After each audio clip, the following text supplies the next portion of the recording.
Iran and Israel, once allies in stride, now bitter rivals, their secrets denied. How did trust shatter and hearts grow cold? Let's unravel the past and watch it unfold. Twisted histories, alliances betrayed, a deadly game where no peace was made. Dive through the layers, expose the pain, how friends turned foes, how war became. The Middle East puzzle, tangled and tight. Time to reveal what's kept out of sight.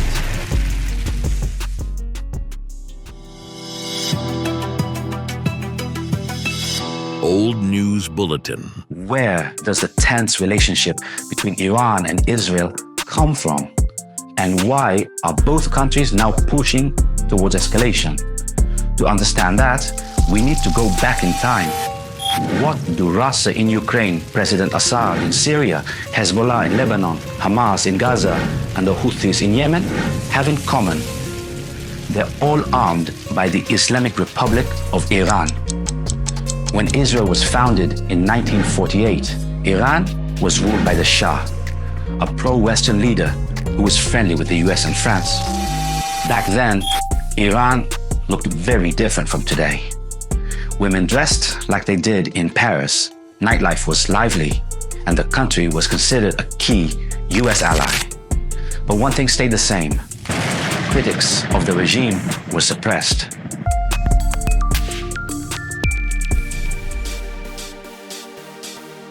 The difference, though, is that the Shah's Iran wasn't an enemy of Israel. Sure, in 1948, Iran voted against the creation of Israel at the UN, and after the Six-Day War in 1967, they demanded Israel withdraw from occupied Arab territories. But at the same time, Iran was one of the few Islamic countries to officially recognize Israel in 1950. The Iranian military worked closely with the Israeli military. Iran exported oil to Israel despite the Arab boycott, and many Iranians and Israelis vacationed in each other's countries. Iran also had a large Jewish community that had lived there for centuries. But the main reason the Shah supported Israel was a simple one. The enemy of my enemy is my friend. Part of the Iranian population hated the Shah, especially religious leaders like Ayatollah Khomeini, who demanded a hostile policy towards Israel.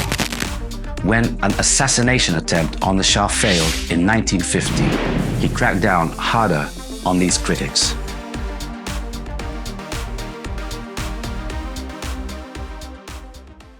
Everything changed in 1977. Iranian students began revolting en masse. They no longer wanted a pro-American state.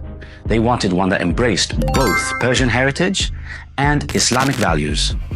Soon, they were joined by intellectuals, the middle class, communists, and most importantly, religious figures like Ayatollah Khomeini. The Shah's last-minute reforms in 1978 were too late. The people had made up their minds. They wanted revolution. Mass protests in Tehran in September 1978 ended in a bloody massacre. Meanwhile, from exile, Khomeini compared the Shah to a historical figure who had killed a successor of the Prophet Muhammad and painted himself as the successor. The propaganda worked. By January 1979, the Shah fled, and Khomeini returned to Iran. In April, the majority of Iranians voted for Khomeini's vision. Iran became an Islamic republic, led by God and Khomeini. The Iranian Revolution shocked the West. Iran was no longer an ally. Death to America and Israel became the slogan of the revolutionaries, as both countries had supported the Shah's oppressive regime. The slogan of the revolution was, and still is, death to America and death to Israel. But why do they use this slogan?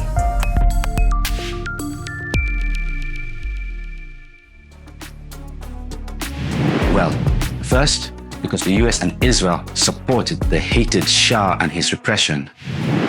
Second, it's kind of a battle cry against what Iran sees as American and Zionist imperialism. They believe US influence is ruining the world and their country too. And Israel?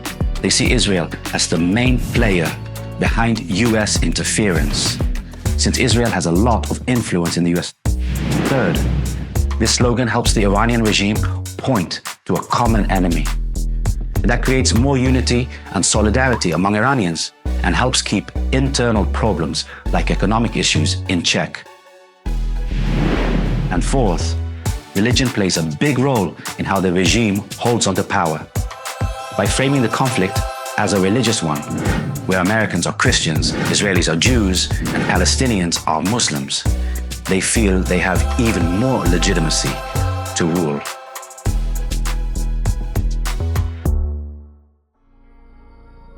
The fear in the West soon seemed justified.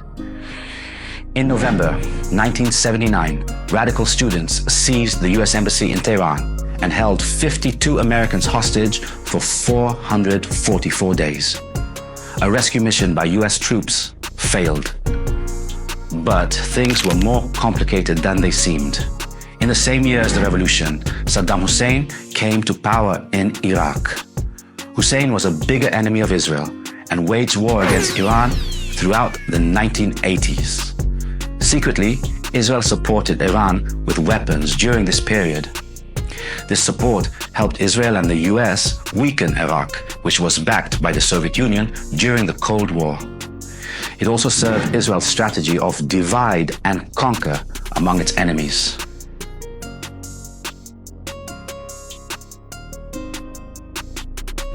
After the Cold War, the geopolitical landscape changed.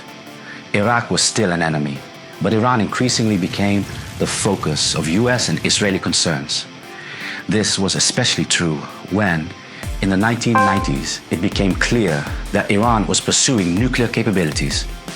While Iran claimed it was for energy purposes, most believed the real goal was a nuclear bomb, making Iran a superpower in the region. This led to severe sanctions pushed by the US and Israel, with Israel's strong lobbying in Washington. These sanctions devastated Iran's economy.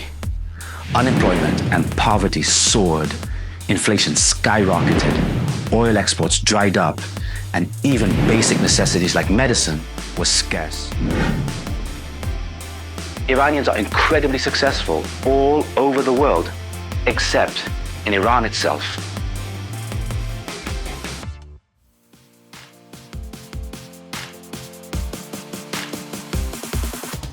For a while, under President Obama, there seemed to be hope. 2015, Iran and Western countries signed a deal to limit Iran's nuclear program in exchange for lifting some sanctions. But Israel's Prime Minister Netanyahu fiercely opposed the deal, seeing Iran as an existential threat due to its leader's anti-Israel rhetoric and its support for groups like Hezbollah and Hamas. If Iran's rulers were working to destroy your countries, perhaps you'd be less enthusiastic about the deal. Netanyahu's efforts paid off in 2018 when President Trump, influenced by domestic politics and Israeli lobbying, withdrew from the deal. Europe was pressured to follow suit. The consequences were disastrous. Iran sped up its nuclear efforts. Harsher sanctions crippled its economy, and tensions escalated. Iran's support for militias in Lebanon and Yemen grew, and missiles from these groups began hitting Israeli targets, fueling further conflict.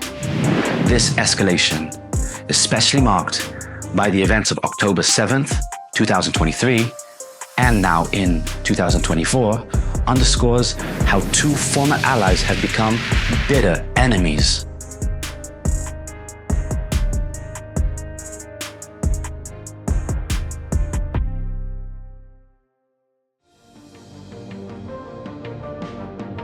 If Iran and Israel looked in the mirror, they might be shocked by how similar they are.